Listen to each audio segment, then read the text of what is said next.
As I mentioned at the beginning of Mass, today we celebrate the chair of St. Peter. Originally, on this date, Roman Christians chose to remember their departed loved ones, which back then would have included St. Peter and St. Paul.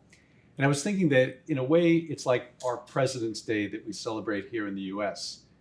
Initially, we celebrated the birth of our first president, George Washington, and then we moved to honor all presidents. But what we celebrate today in the chair of St. Peter is far more important. It is Jesus giving us a shepherd on earth, a shepherd of souls, who we call the Holy Father or the Pope. But lest we think that the Pope, or any priest for that matter, is a godlike entity, just ask our families, we're not. We see in today's reading the need for guidance and forgiveness from Jesus, who is the high priest and the shepherd of all. St. Peter teaches the priest or the presbyters two things in our first reading. And the first one is to tend the flock selflessly without counting the personal cost.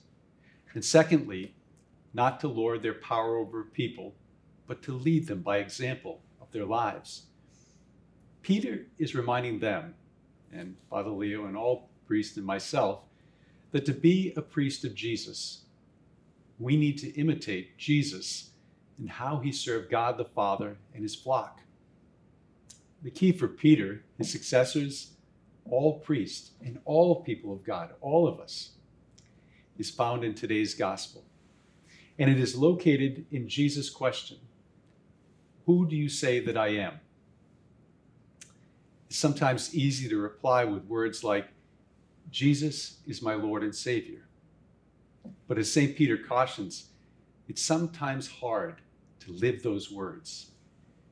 In the gospel, we see a beautiful transformation of Simon when he makes his confession to Jesus, that you are the Christ, the Son of the living God. And to mark this change, Jesus calls Simon Peter. Peter's new name, meaning rock, signifies that he is no longer the sum of his failures or his sins or mischances or any other limitations that would be suffered outside of the life with Christ. For Christ is our Savior, and he's the reason we have hope. My brothers and sisters, when you or I confess Christ for who he truly is, we too are blessed with a new identity. It's then that we're freed from our egos and our temptations to isolate ourselves from God and from others.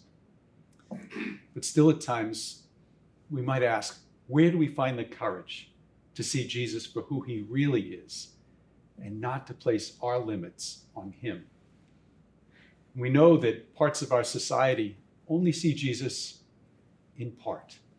They might say he was a wise man, or he was a wonder worker, and therefore look elsewhere for redemption or authority over our lives. And Jesus knew that this would be our temptation. And so he built his church upon the rock of Peter. And through the teaching office of Peter and the successors of Peter, that's where we can see Jesus as the truth in our lives. And when we fall short, when sin gets in the way of our relationship with God and others, through Jesus giving Peter the sacrament of penance, we, like Peter, have the grace of God in that beautiful sacrament of healing to begin again and to live a life with Jesus, the Christ, the Son of the living God.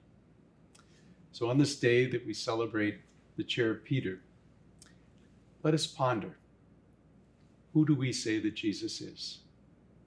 And when we come to that, let us give thanks to God for blessing us with the Holy Father and all those who have come before him and after, and the beautiful sacrament of healing, of confession. May God bless you and your families this holy day as we give thanks to God.